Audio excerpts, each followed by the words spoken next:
I'm very pleased to welcome you here on behalf of our Middle East North Africa program, who've put together, I think, a great agenda today for this conference, predictably, on Iraq 10 years on.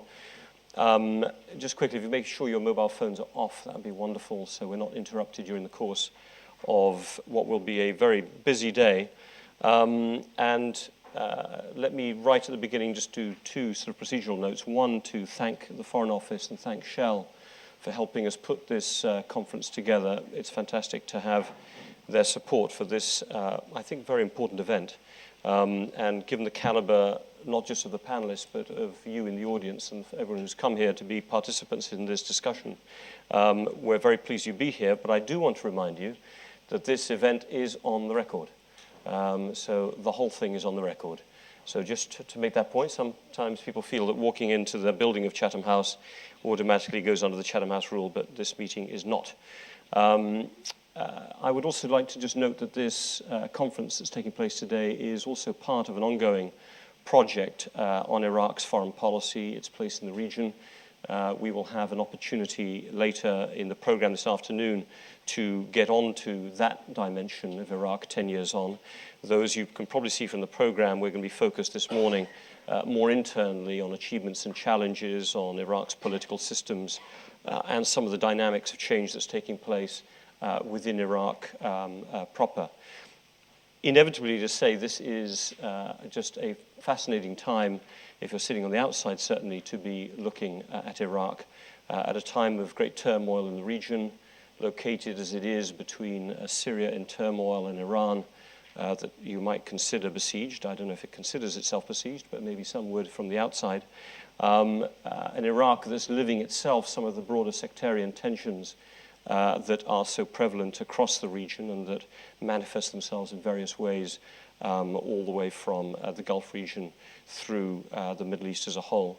A country that promises so much in terms of energy wealth, and that according to most projections, if all things were to be equal, would become one of the dominant producers in the world in the next 15 to 20 years. Of course, all things being equal is not a phrase one always associates with any part of the world, but particularly not with the likely coming years in Iraq and the Middle East. And I think there'll be a real testing of democratic institutions, of political structures, and their ability to manage this time, as well as a future test for the West. And for countries like the UK, for the EU, for the United States, for others who have such an interest and a continuing stake in the peaceful and prosperous development of Iraq going forward. And it's in that context I'm delighted that we can kick off this discussion with Ambassador Simon Collis as our keynote speaker, and a chance to have some conversation with him as well. I think he's known to all of you here.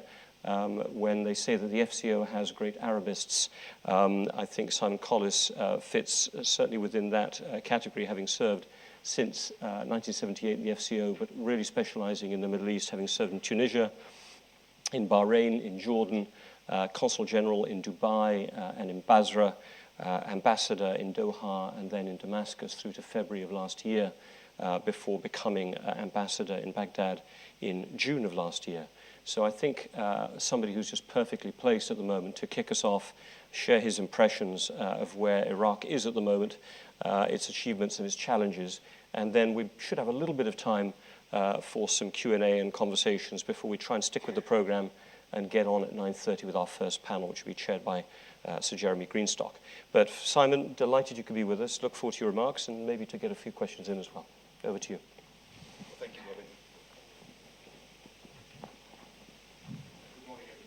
Robin. I was at a forum in Basra on Saturday that was also sponsored by Shell. I seem to be spending quite a lot of time there at the moment, but please don't read anything into that.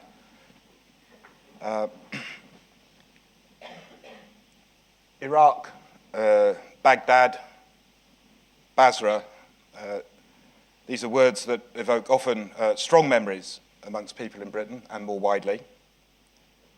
As the British ambassador in Iraq since last summer, talking to parliamentarians, journalists, business people, and so on, not to mention friends, relatives, strangers on trains, it's been my experience that 10 years on, these memories are still pretty vivid and that they are mostly negative. People recall the divisions over whether the decision was the right one, how it was taken. They remember the material costs, the human costs, perhaps the moral costs. They recall the many thousands of Iraqis and coalition forces who died, including 179 British servicemen and women, as well as a number of British civilians. And they ask, as I was asked on Radio 4 this morning, was it worth it? Well, the current government hasn't taken a view on the decision to go to war in Iraq in 2003. The reason for that is that they are waiting for the independent Iraq inquiry chaired by Sir John Chilcot to present its report to the Prime Minister, and it's right to wait for the findings of that inquiry. As the first British Consul General in Basra in 2004-05, I have, of course, asked myself those questions as well. Some of the victims, British contractors and Iraqi consulate local staff, worked for the consulate that I opened in Basra. Others, Iraqis and British service personnel, died during the year that I was there. But while it's right to remember those who lost their lives and to reach conclusions in due time and to seek to learn lessons, it is a mistake to keep looking back. Iraq has moved on. The Iraqi people have moved on. The Iraqis I meet haven't forgotten the past. But for them, the past isn't a light that was switched on suddenly in 2003. Their past covers the wars with Iran and over Kuwait. It covers the years of sanctions and isolation. It covers the decades of tyranny and authoritarian rule under the Ba'ath Party. In my experience, when they think of Britain, Iraqis think more about the decades of the British Mandate during the last century. They think about the 400 years of British commercial engagement in Basra and the Gulf. Some of them tell me with pride how their grandfathers took part in the revolt against the British presence at that time. And in the next breath, they speak about the positive legacy of Abu Naji, the part mocking, part affectionate term that Iraqis use for the Brits. And they talk about how it's associated in their minds with quality in engineering or in goods or education and with integrity in governance. Iraqis know that their own history also includes millennia of human development, the first agriculture, the first cities, the first laws. They know that it includes centuries of world-leading civilization in medicine and the sciences, and in arts and literature that is still read across the Arab world today. They look at that own long history and at our own shared history, and they know that it's complex, that it's nuanced, and that it has much that is of value as well as much that is painful. They don't obsess about 2003, in my experience. They have moved on. They live in the present, and they think about the future. And they would like us to get over ourselves and continue to be part of their present and to work with them, this time as genuine partners, as they set about building their future. Iraq today, of course, continues to face many challenges. The number of deaths from political violence and the extent of corruption are very real problems. There is a constitution, but there is not yet a settled, shared understanding about how it should be implemented. This gives rise to major disputes between Iraq's political leaders. There are ethnic and sectarian tensions inside Iraq that affect and are affected by sectarian tensions elsewhere in the region, particularly at present in Syria. The impact of the Arab Spring and the fall of authoritarian leaders in other parts of the region gives rise to some of the same questions that Iraq today is facing about state building, about governance, about the exercise of freedoms and how to tackle extremism, and also about expectations, popular expectations for jobs, services, security, as well as freedom from corruption. Iraqi Prime Minister Nouri al-Maliki told me and other P5 ambassadors last week how he sees these challenges and how he's seeking to handle them with other regional leaders and with other leaders inside Iraq. He spoke about what role he hopes the wider international community will play. Part of the problem, of course, is that there is not yet a shared, settled view on what is wrong or how to fix it, either within Iraq's borders or in the region.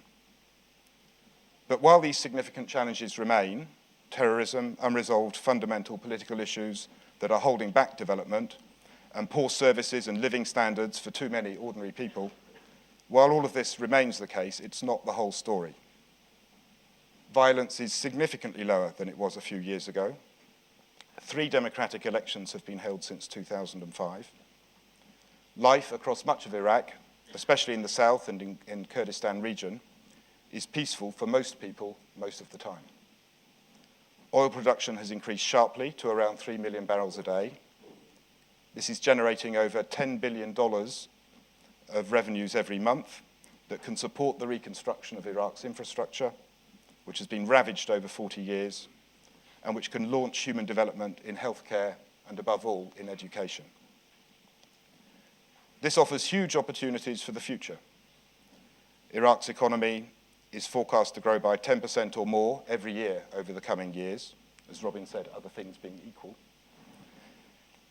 as oil and gas production rises towards perhaps 8 or 9 million barrels a day. Iraq needs homes, hospitals, schools, power, and clean water. While the political logjam in Baghdad persists, what I find during my visits to Erbil and Sulaymaniyah in Kurdistan and to the southern cities like Najaf, Nasiriyah, and Basra is that local and regional leaders are focused on delivering development and services for the people there, people who they know will be voting on their performance in provincial elections next month. In Basra 2 days ago, I took part in a forum organised by Shell to engage local businesses in their supply chain operations. It felt pretty joined up.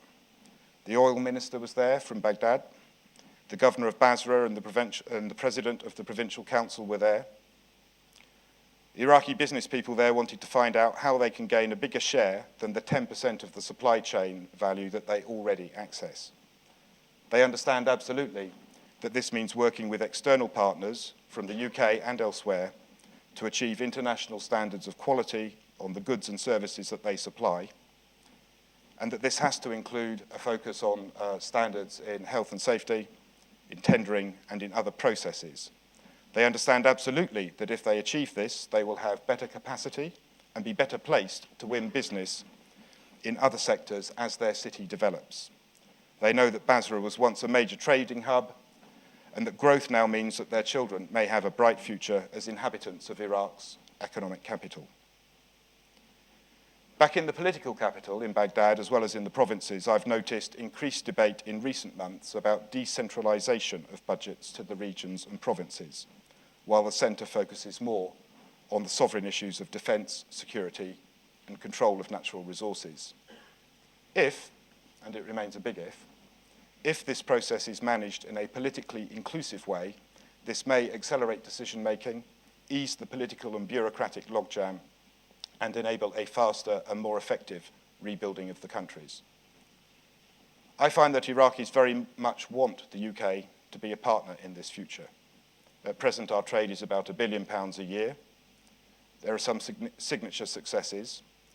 Iraqis would like our businesses to be present in the market. They want to send their children to British universities. Importantly, this is a consistent message from every community and pretty much every political party and political leader across the country, from the Prime Minister down. It's one of those few things, perhaps, that everyone in Iraq seems to agree on. We're working to make this happen. After a lull in high-level engagement, the Foreign Secretary visited Iraq in September last year. There have been 3 ministerial visits in the first 2 months of this year, covering energy security, trade, and political relations. These ministers have visited Basra and Erbil, as well as Baghdad. We've established a joint ministerial council on trade and investment that will focus on identifying and spreading awareness of opportunities, as well as working to remove obstacles. We're making it easier for Iraqi and British people to get together to take forward these partnerships. We've opened a visa centre in Iraq and are working out how to roll out services to Basra and Erbil. The Iraqi government has made it easier for British business people and others to get visas in London and from Iraqi embassies in the Gulf, where many of our people are based. 3 weeks ago, I travelled with the Transport Minister on the inaugural Iraqi Airways flight to London. In Baghdad, we now offer a business embassy service that allows British business people to stay with us, to use our accommodation and transport, to operate more securely while they take a first look at this market.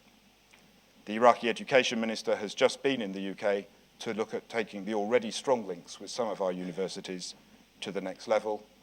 And in June, we're preparing a ministerial-led delegation of 100 companies to Iraq, working closely with the Iraq-Britain Business Council and other organisations. As I said at the outset, many challenges remain. There are security challenges, there are unresolved political issues. It is right for Britain and other friends of Iraq to continue to engage in a robust political dialogue and to speak out in favour of increased political inclusion and stronger action to reduce human rights abuses, particularly in the treatment of detainees. But my main proposition to you this morning is that perceptions of Iraq in the UK too often remain backward-looking, and that it's time for us to pay more attention to the actual situation in Iraq today and to look forward to understand what tomorrow may look like in a country that presents the challenges of a post-conflict society, yes, but which also has the enormous potential of a country that is growing fast towards emerging power status with a young population that wants to build a more stable, democratic and prosperous future, and which would like us to play a part in that endeavour. Thank you.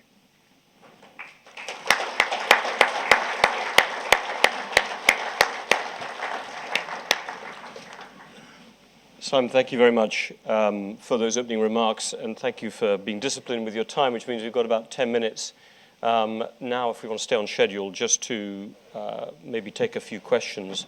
And let me, as I said, encourage people here who are participating in this conference to participate as much as you can. We've got some great people in the audience as well as on the panels.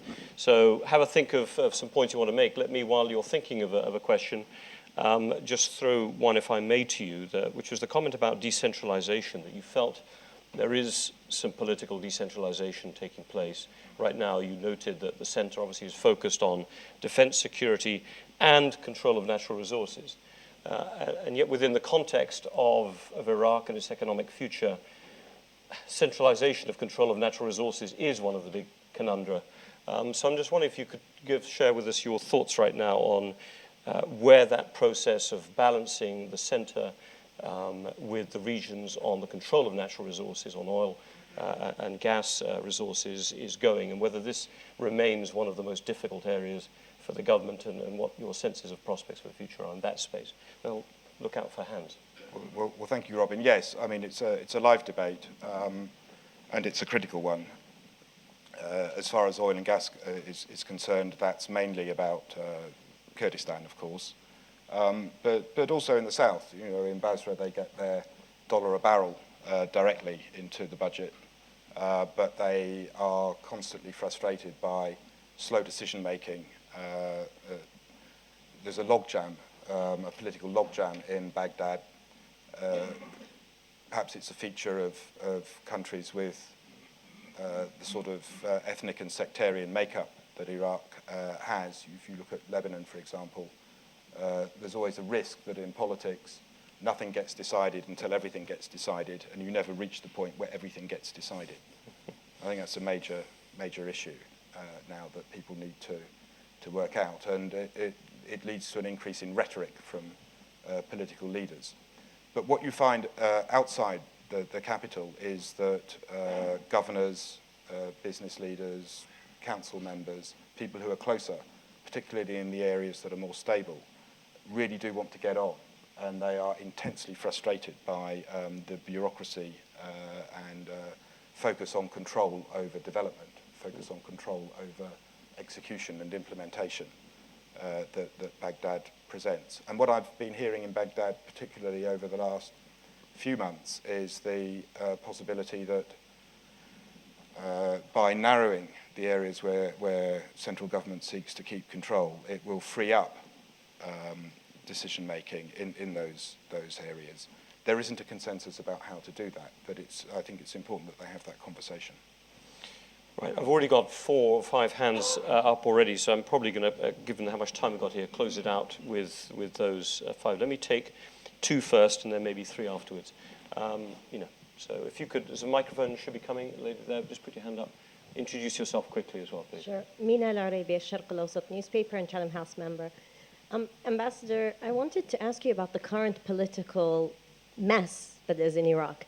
We have ministers that are not in Baghdad anymore. They're completely disengaged. There are those that fear for their lives. And as you know, there are accusations going between both sides, or various sides, not even both sides anymore. Is the Iraqi government functioning at the moment? I mean, is it actually functioning as a government? Thank you. Rosie, is your same issue or different issue? Different issue or same issue? Sorry, related. Yes, let's take that as well, just so we can get a couple of... Ambassador, you've also served in Syria, and you are saying that the Iraqis want to get on with the future. Do they see Syria and the situation there as a potential impediment to their future? Okay, let me just take one more as we're keeping the microphone together. Gentleman there, and then I'm going to come over here. I've got a couple. Yeah. Microphone's coming. Dr. Zuhair Al-Nahar, Director of the International Relations Office of the Islamic Dawah Party. Ambassador, thank you very much for your assessment. You're absolutely right. Iraqis are moving on. The government, headed by Prime Minister Nouri al-Maliki, is moving on to develop Iraq. I hear now today that the sad news that there have been a series of explosions in Iraq as a result of this deteriorating situation. The provincial elections have been delayed for 6 months, according to my information.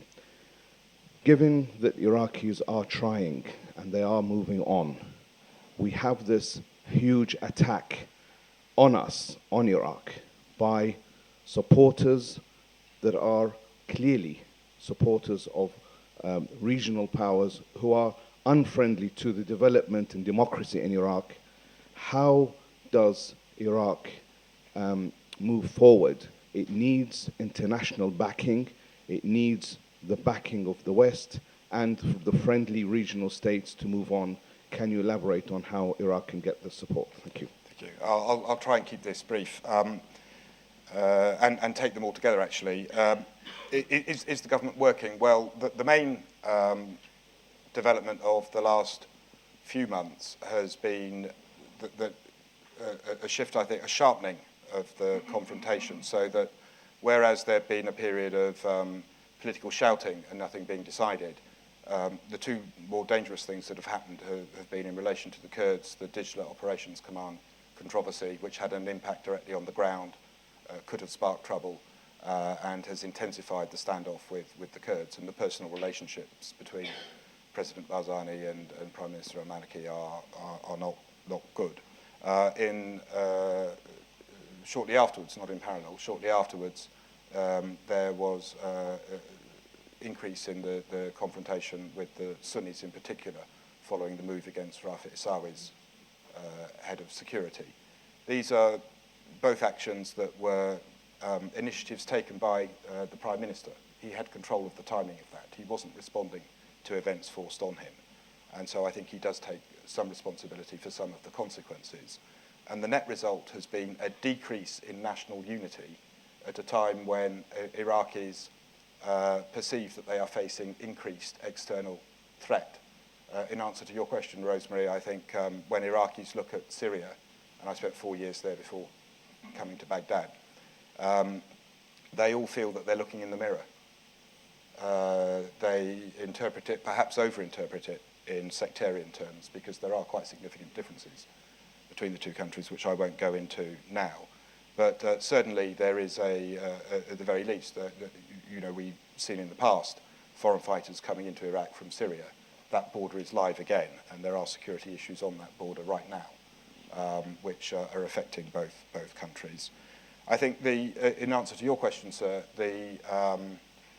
it's important, and one point which doesn't get made nearly enough is to recognise the incredible patience which the Shia community and their leaders, by and large, have shown in the face of constant provocation.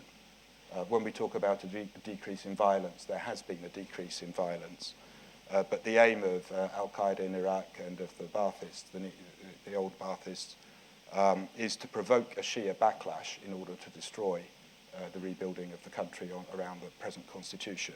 And they aim to do that by attacking civilians, and the restraint that has been shown, I think, needs to be acknowledged and saluted. It's very important that it be maintained. I think having said that, it is not possible for the Prime Minister or others in Iraq simply to blame outsiders for Iraq's current problems. Again, there's perhaps a comparison to be made with Lebanon. Lebanese, in my experience, always like to complain about outside intervention as being at the root of their problems. Actually, the root of their problems is the failure of leaders inside Lebanon to do deals with each other in order to reach understanding so that they're not vulnerable to outside intervention, rather than drawing in outsiders. And one of the more worrying developments in Iraq is the tendency to blame outsiders and also to seek outside support. And at a time when the region is facing increased sectarian challenges, there's a clear risk of that being played out in Iraq as a playground. Let me just squeeze two last questions in. Hands I saw got first. Gentleman here at the front and gentleman there. Sorry, I took them at the order I saw them. First here. There's a microphone coming, sir. There you go. Jamal Field, Iraqi Institute for Economic Reform. I have specific questions. Would British government endorse or encourage British company to be involved in infrastructure building in Iraq on the initiative of PPP, private-public partnership? Okay, and the gentleman here, microphone coming to you there, sir. Ruslan, please. You know, William Patey, Control Risks, former ambassador in Iraq.